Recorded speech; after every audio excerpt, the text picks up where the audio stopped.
रुद्र सहित। श्री शिवाय नमस्ते। नागेश्वर नामक ज्योतिर्लिंग का प्रादुर्भाव और उसकी महिमा। सूत जी कहते हैं, ब्राह्मणों, अब मैं परमात्मा शिव के नागेश नामक परम उत्तम ज्योतिर्लिंग के आविर्भाव का प्रसंग सुनाऊंगा। दारुका नाम से प्रसिद्ध कोई राक्षसी थी जो पार्वती के वरदान से सदा घमंड में भरी रहती थी। अत्यंत बलवान राक्षस दारुक उसका पति था। उसने बहुत से राक्षसों को साथ लेकर वहां सत्पुरुषों का संहार मचा रखा था।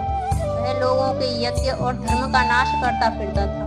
पश्चिम समुद्र के तट पर उसका एक वन था जो संपूर्ण समृद्धियों से भरा रहता था। उस वन का विस्तार सब ओर से 16 योजन था। दारुका अपने विलास के लिए जहाँ जाती थी वहीं भूमि, वृक्ष तथा अन्य सब उपकरणों से युक्त वह वन भी चला जाता था। देवी पार्वती ने उस वन को देख रेख का भार दारुका को सौंप दिया था। दारुका अपने पति के साथ इच्छानुसार उसमें विचरण करती थी। राक्षस दारुक अपनी पत्नी दारुका के साथ वहां रहकर सबको भय देता था। उससे पीड़ित हुई प्रजा ने महर्षि औवर की शरण में जाकर उनको अपना दुख सुनाया।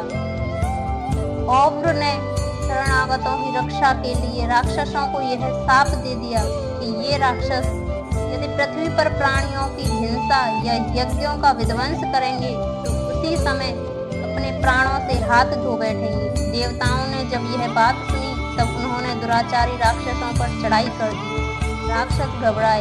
यदि वे लड़ाई में देवताओं को मारते तो मुनि के शाप से स्वयं मर जाते और यदि नहीं मारते तो पराजित होकर भूखों मर जाते। उस अवस्था में राक्षसी दारुका ने कहा कि भवानी के वरदान से मैं इस सारे वन को जहाँ चाहूँ ले जा सकती हूँ। यूँ कहकर वे समस्त वन को ज्यों का त्यों ले जाकर समुद्र में जा बसी। राक्षस लोग पृथ्वी पर न रहकर जल में निर्भय रहने लगे और वहां प्राणियों को पीड़ा देने लगे। एक बार बहुत सी नावें उधर आ निकली जो मनुष्यों से भरी थी।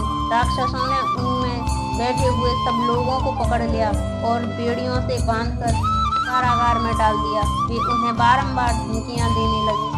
उनमें सुप्रिय नाम से प्रसिद्ध एक वैश्य था जो उस दल का सरदार था। वह बड़ा सदाचारी, भस्म रुद्राक्षधारी और भगवान शिव का परम भक्त था।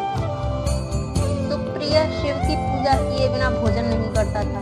वह स्वयं तो शंकर का पूजन करता ही था। बहुत से अपने साथियों को उसने शिव की पूजा सिखाती थी। फिर जब सब लोग नमः शिवाय मंत्र का जप और शंकर जी का ध्यान करने लगे, सुप्रिय को भगवान शिव का दर्शन भी होता था। दारुक राक्षस को जब इस बात का पता लगा तब उसने आकर सुप्रिय को धमकाया। उसके साथी राक्षस सुप्रिय को मारने दौड़े। उस राक्षसों को आया देख सुप्रिय ने नेत्र भय से कातर हो गए और बड़े प्रेम से शिव का चिंतन और उनके नामों का जप करने लगा। वैश्यपति ने कहा, देवेश्वर शंकर, मेरी रक्षा कीजिए। कल्याणकारी त्रिलोकीनाथ, दुष्ट हंता भक्त वत्सल शिव, हमें इस दुष्ट से बचाइए। देव, आप ही मेरे सर्वस्व हैं। प्रभु, मैं आपका हूँ, आपके अधीन हूँ और आप ही सदा मेरे जीवन एवं प्राण हैं।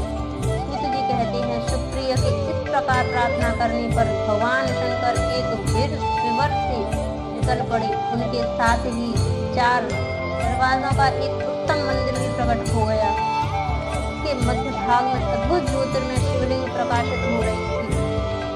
उसके साथ शिव परिवार के सब लोग विद्यमान थे।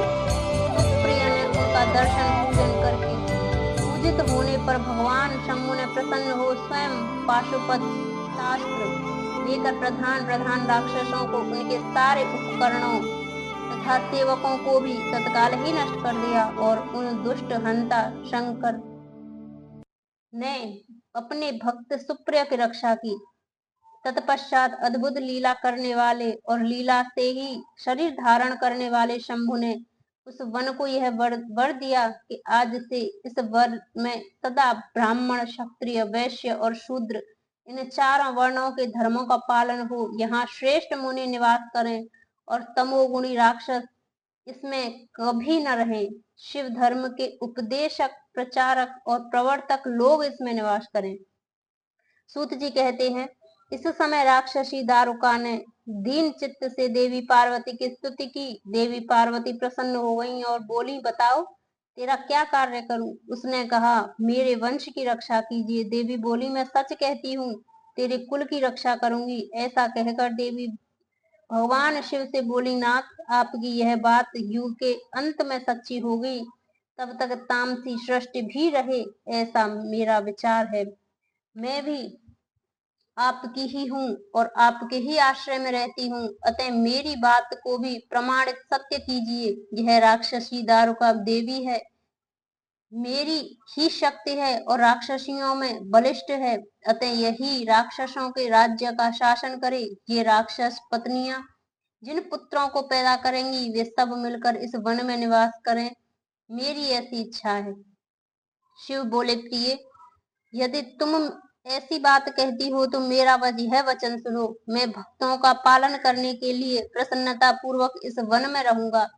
जो पुरुष यहाँ वर्ण धर्म के पालन में तत्पर हो, प्रेम पूर्वक मेरा दर्शन करेगा, वह चक्रवर्ती राजा होगा। कलयुग के अंत और सतयुग के आरंभ में महासेन का पुत्र वीरसेन राजाओं का भी राजा होगा। वह मेरा भक्त और अत्यंत पराक्रमी होगा और यहाँ आकर मेरा दर्शन करेगा। दर्शन करते ही वह चक्रवर्ती सम्राट हो जाएगा। सूत जी कहते हैं, ब्राह्मणों, इस प्रकार बड़ी बड़ी लीलाएं करने वाले वे दंपति परस्पर हास्य युक्त वार्तालाप करके स्वयं वहां स्थित हो गए।